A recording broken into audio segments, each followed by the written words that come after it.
नमस्कार दोस्तों। वैसे तो पोस्ट ऑफिस कई तरह की खास स्कीम चलाता है। इसमें सभी एज ग्रुप के लोगों के लिए स्कीम है।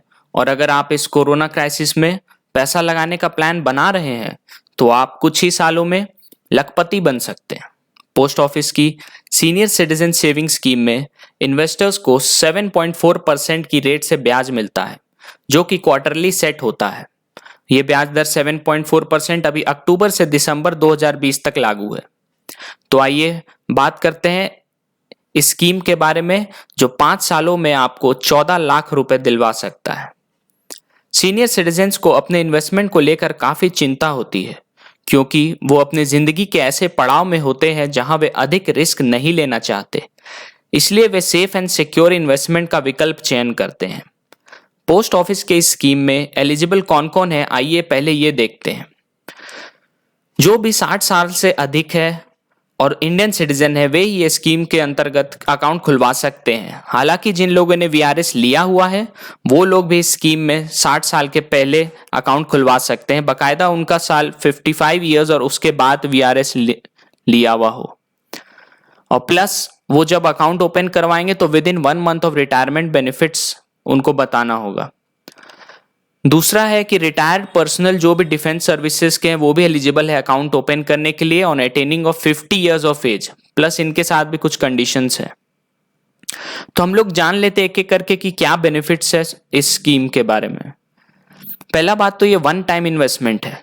सीनियर सिटीजन्स अगर इस योजना में 5 साल के लिए 5 लाख रुपए का निवेश करते हैं तब उन्हें 6,85,000 रुपए का रिटर्न मिलता है। इस तरह इन्वेस्टर को मात्र 5 साल में 5 लाख रुपए इन्वेस्ट करने पर 1,85,000 का फायदा हो रहा है। एफडी पर भी अगर आप लगाएंगे तो इससे ज्यादा आपको SCSS में ही मिलेगा। एफडी में कम मिलता है। एफडी पर SCSS की तुलना में लगभग 50,000 का कम रिटर्न मिलता है। तो टैक्स की बात कर लेते हैं। टैक्स की बात करें तो सालाना 50,000 रुपए से अधिक ब्याज पर TDS कटता है, लेकिन निवेश पर इनकम टैक्स एक्ट के सेक्शन 80C के तहत छूट भी मिलता है। और हाँ, IT भरते वक्त यानी इनकम टैक्स भरते वक्त इसे इनकम फ्रॉम अदर सोर्स वाले हेड में दिखाना पड़ता है। तो आइए तो जान ले कि मैक्सिमम 15 लाख इन्वेस्टमेंट में कितना मिलेगा। तो ये जरूर ध्यान से सुनिएगा। क्वार्टरली आपको 27,750 रुपए बनता है। TDS कट कर ये लगभग 25,000 रुपए हो जाता है। 5 साल में 15 लाख रुपए आपका करीब करीब 20 लाख रुपए जितना बन जाता है। और अगर आप इसे 3 साल और एक्सटेंड कराते हैं तो 8 साल में ये 15 लाख आपका 23 लाख रुपए जितना बराबर हो जाता है। अब आप इसमें कितना निवेश कर सकते हैं। मिनिमम अमाउंट है 1,000 रुपए और मैक्सिमम अमाउंट है 15 लाख रुपए। हालांकि निवेश किए जाने वाली अमाउंट रिटायरमेंट बेनिफिट्स के अमाउंट से ज्यादा नहीं होनी चाहिए, तो ये एक कंडीशन है। 1 लाख से ज्यादा निवेश पर कैश से भुगतान नहीं होगा, बल्कि चेक देना पड़ता है। अब मेच्योरिटी पीरियड इसका देख ले। Under this scheme maturity period 5 साल है, लेकिन मेच्योरिटी के बाद भी इसको 3 साल तक एक्सटेंड किया जा सकता है। मेच्योरिटी टाइम से पहले अगर अकाउंट क्लोज करना है तब चार्ज देना पड़ेगा। इन्वेस्टमेंट के 1 साल बाद ही अकाउंट क्लोज करवाने पर आपको 1.5% शुल्क देना होता है। और अगर आप 2 साल के बाद अकाउंट क्लोज करवाते हैं तो आपको 1% डिपॉजिट का डिडक्शन होगा। और अगर आप 1 साल के भीतर ही अकाउंट को क्लोज करवाएंगे तब कोई इंटरेस्ट पेबल नहीं होगा। और अगर पेड हो गया, आपको पहले ही इंटरेस्ट दे दिया गया, तो उसको रिकवर किया जाएगा पहले, उसके बाद ही अकाउंट क्लोज किया जा सकता है। कुछ इंपॉर्टेंट पॉइंट्स देख लेते हैं।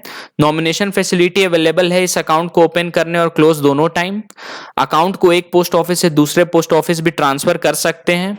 अकाउंट को बैंक में भी ओपन कर सकते हैं, जैसे SBI, ICICI, bank of India etcetera. Form fill up time ये डिटेल जरूर याद रखें। एप्लीकेंट का नेम और उसका पैन कार्ड। प्राइमरी एप्लीकेंट जो कि फादर, मदर, हस्बैंड या वाइफ कोई भी हो सकते हैं। जॉइंट अकाउंट में प्राइमरी एप्लीकेंट का ही डिटेल्स इंपॉर्टेंट है। अगर जैसे एग्जांपल एक देख लेते हैं, अगर हस्बैंड 61 ईयर्स है और वाइफ 52 ईयर्स, तब भी अकाउंट ओपन हो सकता है। एंड इस केस में प्राइमरी एप्लीकेंट हस्बैंड होगा। तीसरा बात यह है कि चेक या DD अमाउंट और उसका नंबर भी रहना चाहिए। अगर 1 लाख से ज्यादा है तो आपको चेक देना पड़ेगा। 1 लाख से कम में आप सिर्फ कैश दे सकते हैं अकाउंट खुलवाने टाइम। नॉमिनी नेम, एज और उसका एड्रेस। और अगर 1 से ज्यादा नॉमिनी है तो आपको मेंशन करना होता है डिटेल ऑफ इंडिविजुअल शेयर सभी का।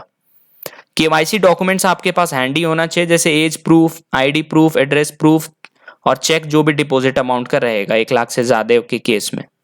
और फाइनली जो भी डिपॉजिट आपने अकाउंट ओपन टाइम किया था वो आपको एक्सपायरी में 5 साल के या 8 साल के एक्सपायरी बाद मिल जाता है।